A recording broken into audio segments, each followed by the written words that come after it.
Hello guys and welcome po ulit sa aking YouTube channel Reg TV, and ako nga po pala inyong Kuya Reg.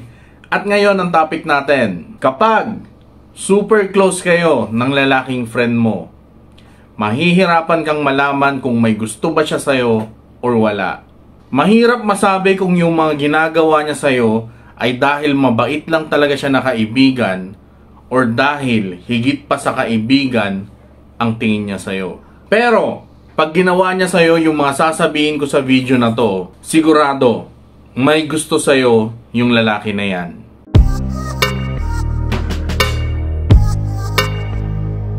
So ano nga ba yung mga ginagawa ng mga lalaki pag higit pa sa kaibigan yung tingin nila sa babae? Number 1, pag sinabi niya, gagawin niya. Ang isang lalaki, pag hindi yan interesado sa'yo or friend lang talaga yung tingin niya sa'yo, parang laging lumilipad ang isip niyan pagkausap mo siya. Lagi niyang makakalimutan na mag-reply kapag may text ka. Laging mawawala sa isip niya na may usapan kayo. Yung mga ganyan. Pero kung yung isang lalaki ay sinabi niya sa'yo na iti-text ka or tatawagan ka niya, at lagi niya namang tinutupad yung mga sinasabi niya, or sabi niya, lagi kanyang sasamahan kung may pupuntahan ka, at talaga namang ginagawa niya yung mga binibitawan niyang salita, matik yan, may gusto sa'yo ang lalaki na yan. Pangalawa, kinokontak ka niya. Kapag ang isang lalaki interesado sa'yo, asahan mo, lagi siyang laman ng newsfeed mo or inbox mo. Lagi yan magte-text para makakwentuhan ka. Lagi kanyang yayayain na lumabas. Ginagawa niya yan dahil ayaw niyang mapunta sa ibang lalaki yung atensyon mo. Ayaw niyang may makausap kang iba dahil baka maunahan siya. Kaya yan, lagi kanyang kukontakin para makasiguro siya na ikaw lagi yung laman ng inbox niya. Or sa tuwing titignan niya yung inbox niya, ikaw lagi yung nangunguna sa listahan. Number 3, nakikinig sa'yo. Yung pag may sasabihin ka, ititigil niya yung ginagawa niya para makapag-focus at para maintindihan niyang mabuti yung sasabihin mo. Pero hindi mo pa masasabi na totally 100% na in love na sa'yo yung lalaki na yan. Pero malaking sign na yan na special ka para sa kanya. Dahil hindi gagawin ng lalaki yan kung ordinaryong babaeng kaibigan ka lang para sa kanya. Special ka para sa kanya kaya nakahanda siyang itigil kung ano man yung mga ginagawa niya para lang mapakinggan ng bonggang-bongga yung mga sinasabi mo. Pang-4, gusto niyang malaman ang latest. Kapag may gusto ang isang lalaki sa babae, sigurado ayaw niyang maging topic sa usapan yung tungkol sa boyfriend or tungkol sa manliligaw ng babae. Pero sigurado, 100%, laging nakaabang yan kung anong latest sa status ng relasyon nyo ng boyfriend mo. Nag-aabang yan kung nag-away ba kayo ng boyfriend mo, kung nagkakalabuan na ba kayo, or kung sinaktan ka niya. Dahil yan ang pagkakataon na hinihintay niya para makuha yung atensyon mo. Dodoblehin niya yung effort niya. Ipaparamdam niya sa'yo na andyan siya lagi kahit anong mangyari. Para sa ganon ay maramdaman mo na ang swerte mo dahil andyan siya para sa'yo. Saka ngayon magtatapat yung lalaki ng totoong nararamdaman niya para sa'yo.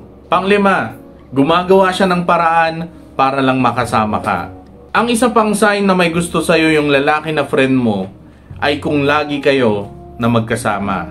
Mapapansin mo na marami siyang palusot. Palusot para lang makita ka niya at para lang makasama ka niya. Babanat pa yan nang ililibre ka niya sa labas ng paborito mo para lang magkasama kayo. Tapos babanat pa yan ng mga pustahan.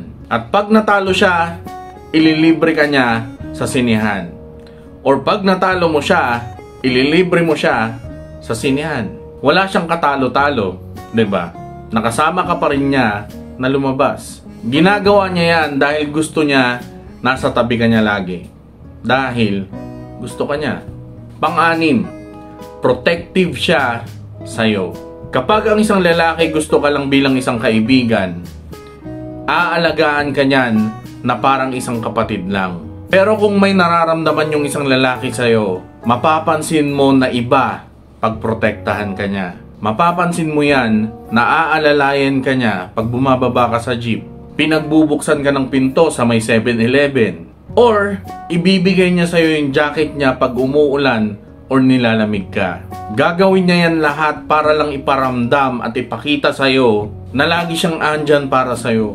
Na maaasahan mo siya anytime. Number 7. Kung maraming nagsasabi na gusto ka niya. Kapag may gusto sa'yo ang kaibigan mong lalaki, malaki yung tsansa na hindi mo makikita yon. Pero, makikita yan ng mga tao na nasa paligid nyo. Kaya kung yung BFF mo ay nagsabi sa'yo na parang may gusto sa'yo yung lalaking friend mo, maniwala ka dahil totoo yun. Yung iba naman may bigla na lang magsasabi sa inyong dalawa na, uy, alam nyo, bagay kayong dalawa. Kaya kung napapansin ng mga nakapaligid sa inyo na gusto ka ng lalaking yan, sure bull yan. Gusto ka niya talaga. At number 8, lagi siyang present sa social media post mo.